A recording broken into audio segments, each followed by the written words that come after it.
प्रथम विश्व युद्ध के दौरान जो रूस की स्थिति बनी हुई थी, जो वहाँ की जनता को हकीकत का पता चल गया था, उसके बाद प्रथम विश्व युद्ध के बीच में ही रूस की जनता ने रूस के जार शासक के खिलाफ विद्रोह छेड़ देता है। और यह आंदोलन फरवरी क्रांति के नाम से भी जाना जाता है, क्योंकि यह क्रांति जो है वह 22 फरवरी को होता है। लेकिन यह दोनों जो डेट है, इस दोनों डेट में अंतर है।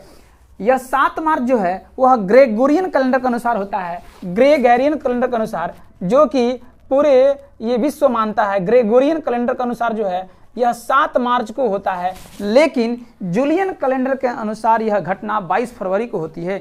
इसलिए जूलियन कैलेंडर जो है वह रूस में चलता है, इसलिए इस क्रांति को फरवरी क्रांति के नाम से भी जाना जाता है। तो यह क्रांति फरवरी में होती है 22 अक्टूबर 1917 को। और लोग पेट्रियटग्राद में, जिसको बाद में लेनिनग्राद के नाम से भी जाना गया, क्योंकि लेनिन जब स्विट्जरलैंड से आया था तो वो इसी जगह पेट्रोग्राद में ही अपना आंदोलन छेड़ा था, इसीलिए उसके सम्मान में इसका जगह का नाम लेनिनग्राद भी पड़ गया। तो रोटी दो नारे के साथ 22 अक्टूबर 1917 को पेट्रोग्राद पर किसान और मजदूर हड़ताल कर दिए और विद्रोह छेड़ दिए। इसी क्रांति को जो है वह फरवरी क्रांति के नाम से जानते हैं, लेकिन यह ग्रेगोरियन कैलेंडर के अनुसार यह घटना 7 मार्च को होती है।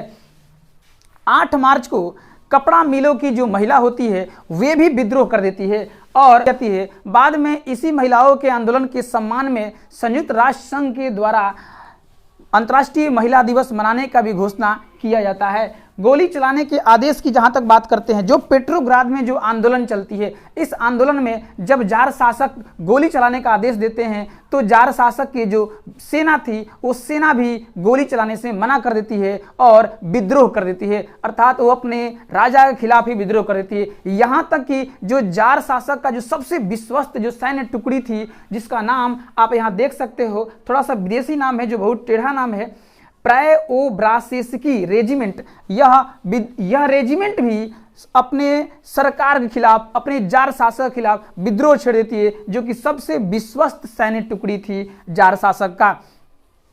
12 मार्च को राजा जार निकोलस द्वितीय गद्दी छोड़ भाग जाता है और इस तरह से रूस में रोमनोव राजवंश, जो कि एक निरंकुश राजवंश था, वह समाप्त हो जाता है। इसके बाद 15 मार्च को सरकार बनती है और यह सरकार बुर्जुआ सरकार कहलाती है, क्योंकि यह मध्यम वर्ग की जो है वो बात करता था, इसलिए इसे बुर्जुआ सरकार बोला गया। तो लोबाव के नेतृत्व में सरकार बनती है, लेकिन यह सरकार ज़्यादा दिनों तक नहीं चलती है, क्योंकि यह क्रांति केवल राजनीतिक परिवर्तन या राजनीतिक स्वतंत्रता के लिए नहीं हुई थी, बल्कि आर्थिक और सामाजिक स्वतंत्रता के लिए भी हुई थी, जो कि लोबाव की सरकार में सामाजिक स्वतंत्रता और आर्थिक स्वतंत्रता नहीं मिल रही थी। इस कारण से लोबाव की सरकार भी बहुत दिनों तक नहीं चलती है और यह सरकार गिर जाती है। इसके बाद सरकार बनती है केरेंस्की की सरकार। यह सरकार जो है, इसके नेतृत्व में सरकारें जो है कुछ अच्छा काम करती है और इसके नेतृत्व में संवैधानिक रूप से सारे काम होता है। बोल सकते हैं कि केरेंस्की के नेतृत्व में जो है वह रूस में अच्छा काम होता है और लगभग जितने सारे काम होते हैं वे सभी काम संविधान के दायरे में होता है, चाहे वो बहाली की बात हो, चाहे वो किसी फैसला की बात हो, या किसी भी प्रकार का जो है नियम कानून की बात हो। वो कुल मिला जुला कर जो है केरेंस्की की सरकार में संवैधानिक सरकार की स्थापना होती है। तो केरेंस्की सरकार अच्छी थी, लेकिन आपको बताना चाहता हूं इस क्रांति का जो मूल क्रांति जो हुआ था 1917 की जो क्रांति थी, इस क्रांति को उतनी महत्व नहीं दी जाती है जितना अक्टूबर क्रांति को महत्व दी जाती है, जो कि वह घटना भी 1917 में ही हुआ था। और यह घटना लेनिन के नेतृत्व में होता है, जब लेनिन स्विट्जरलैंड में जार निकोलस द्वितीय के द्वारा जब देश से बाहर निकाल दिया गया था, तो जार निकोलस द्वितीय के द्वारा जब देश से बाहर निकाल दिया गया था, उसके बाद लेनिन स्विट्जरलैंड में जाकर शरण लिया था। लेकिन जैसे ही यह फरवरी क्रांति होती है, इस क्रांति के बाद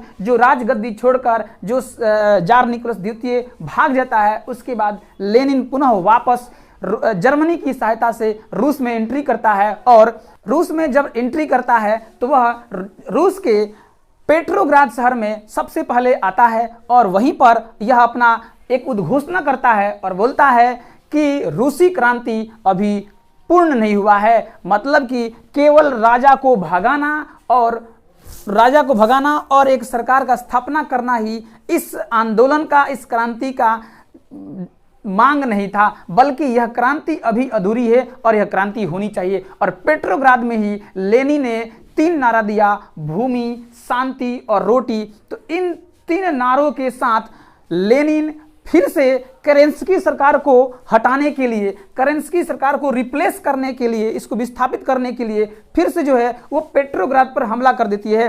कौन? लेनिन के नेतृत्व में।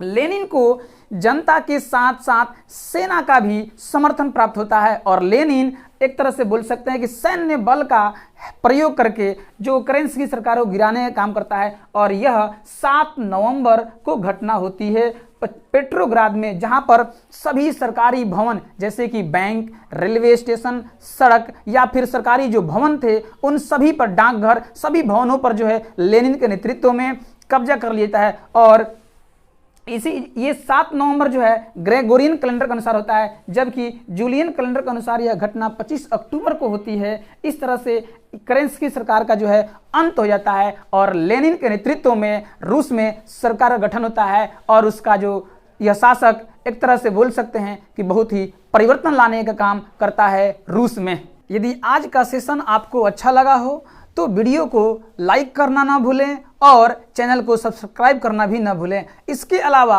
अपने दोस्तों के बीच शेयर भी करना ना भूलें। जय हिंद, धन्यवाद।